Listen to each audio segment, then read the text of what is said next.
As I'm still chipping away at the Ghost of Tsushima Platinum, it's safe to say that I absolutely adore this game and cannot wait to get more of that gameplay loop in the Ghost of Tsushima Legends, which is coming this fall to PS4, involving of course the co-op multiplayer mode of Legends. And while they did say that the mode will not focus on Jin or his companions from his journey, but rather 4 warriors that were built up as legends and folklore of the people of Tsushima that told Jin about them, and I figured I would compile everyone that was talked about as a legend and try to line them up with the class that they may coincide with in this video. And once again, this is all speculative. I'm just here, I have no information about Ghost of Tsushima Legends, but this is going to be a raw look at what we know info wise from the trailer and see if we can line it up with what we know of from the game. So without further ado, here is my prediction on the class breakdown of Ghost of Tsushima Legends.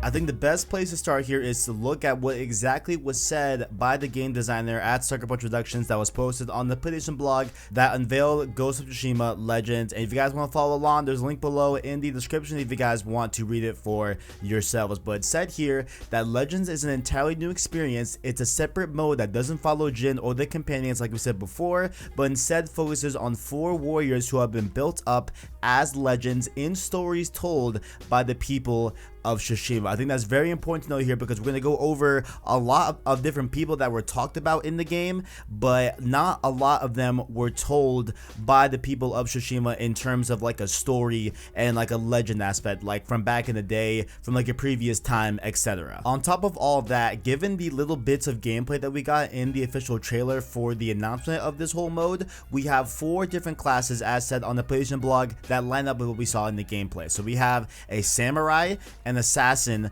a hunter, and a Ronin. I'm assuming that, those names on top of them will be replaced with your PSN ID if you're playing on co-op and stuff like that, but I think that this is to reflect the main 4 different classes of the mode where you'll be playing as either a samurai, assassin, hunter, or Ronin, and you can choose those core classes. They'll have different gameplay elements that we will talk about later on, but that's essentially, pretty much what I think they're getting at here, is that these are the 4 classes that Ghost of Tsushima Legends will be built upon. Now, considering that they did say that the 4 warriors will be playing as, they are warriors that have been built up as legends in stories told by the people of Tsushima, I think what that indicated me towards, and I think it's the most obvious and safe bet to really double down on and look into in Ghost of Tsushima, is the mythic tales in the game that give you really cool legendary armor and really cool weaponry and stuff like that, right? So the first one that I think that we're going to cover that is very easy, I feel like it's the safest bet possible, is the samurai class in Legends, right? So I think that will directly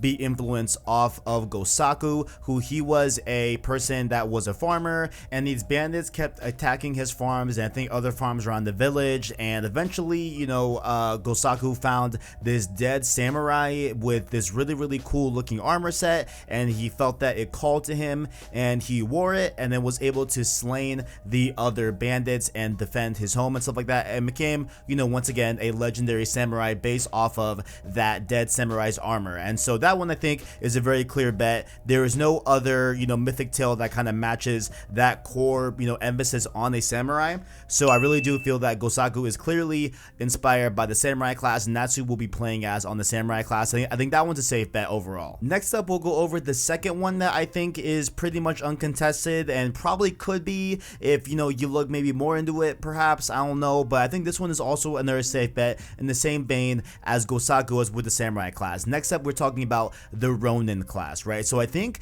the only Ronin that was truly talked about in a legendary way was Kojiro. He was of course a deadly Ronin and stuff like that. He was turned away from the Straw Hats because he was such a highly skilled Ronin, and he started killing his own and different stuff like that, so he was kind of casted off from the Straw Hats and just became this kind of nomad Ronin-esque type of being that was sought after as legendary, right? But the thing is that he's still alive in Ghost of Tsushima. We actually kill him in his mythic tale to get his armor and stuff like that, so I'm not sure if he necessarily fits the criteria that they laid out here on the blog, but nonetheless I feel like he is the best fit for the Ronin class in terms of, okay, who was talked about in a very legendary fashion in Ghost of Tsushima. I think definitely Kojiro is going to take up that slot. Again, could be contested because of that, but we will have to see. I think that one definitely matches up with the Ronin class. Now for Assassin and Hunter class, classes, we have some things that are definitely going to get very interesting in terms of, all right, who's who, what's what, where fits where.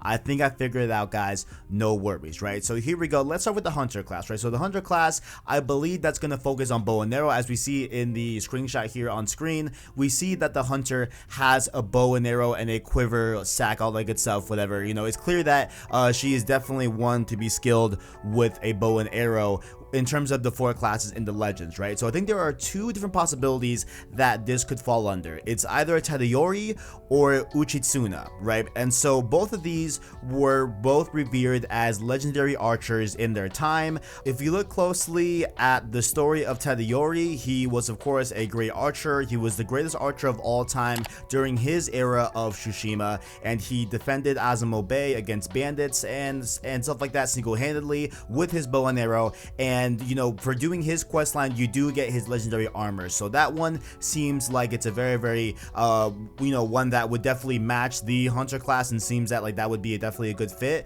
But another one that would be an interesting fit is Uchitsune, which we're gonna get into how there are differences in terms of there's one that was looked at in a good way and there's one that was looked at in a bad way, and the same is reflective of the assassin class as well, that we will get into in a little bit. But speaking of Uchitsune, right, he was of course also a well-renowned archer during his time, but he was cursed because he killed this devil in the lore of the story that when he did in the devil's last breath, he did, you know, curse Uchitsune, and which caused Uchitsune to go on a massive killing spree. He ended up killing a lot of people that were innocent, and it seems like he was in some sort of trance because he was, I guess, literally cursed, as the story tells, and he was casted out of the village as well. But he you know, for his reward quest, you do get a longbow, and so that it has definitely, I feel like, a more bad connotation to it. Even though he is talked about as a legend, it seems like that one is more of a bad one. So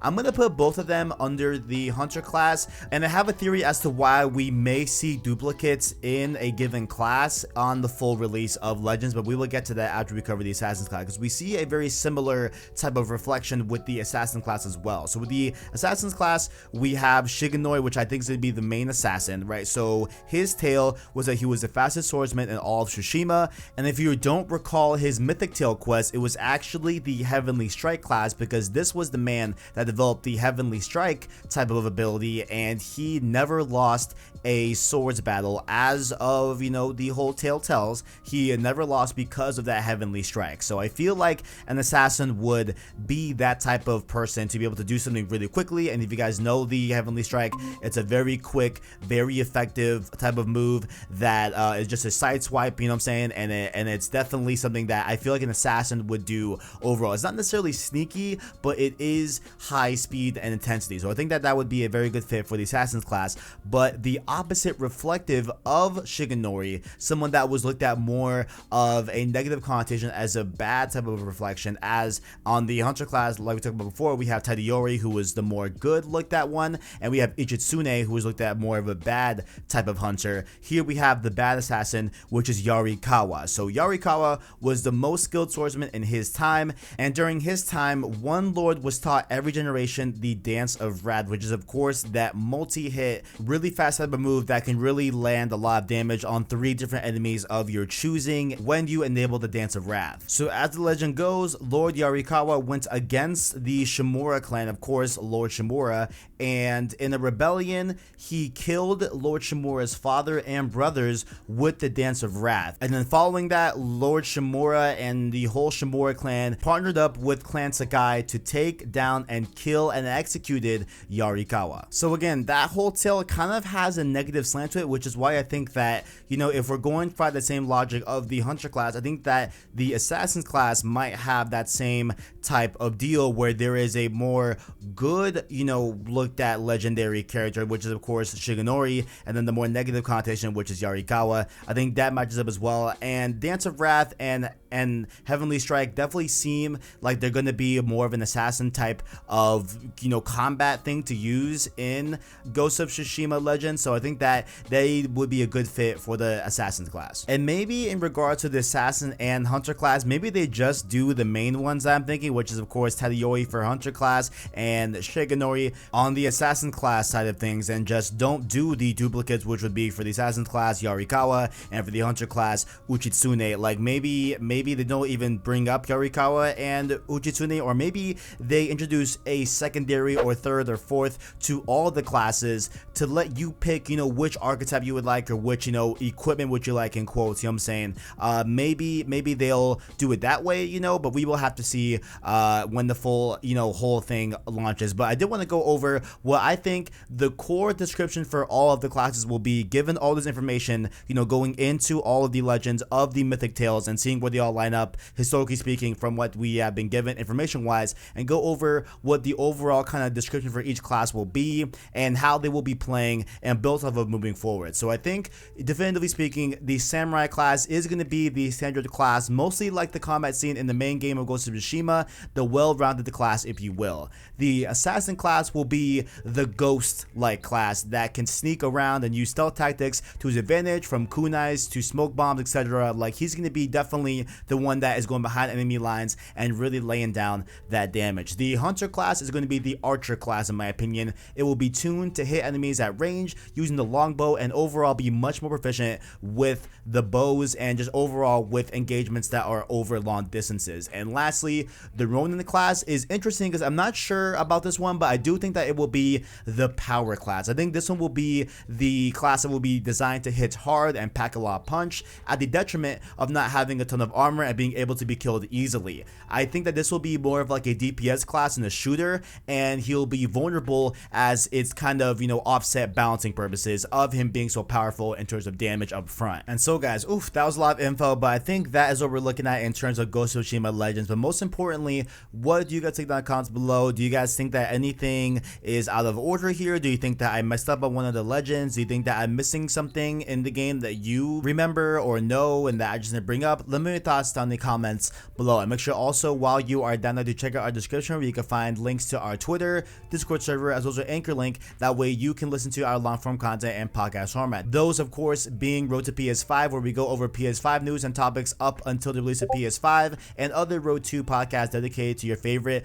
PlayStation IP. Like the video if you enjoyed it, ring that notification bell so you never miss an upload or stream, and stay subscribed to PlayStation Stories to keep up with the latest and greatest in PlayStation. Thank you all for watching, and as always, greatness awaits.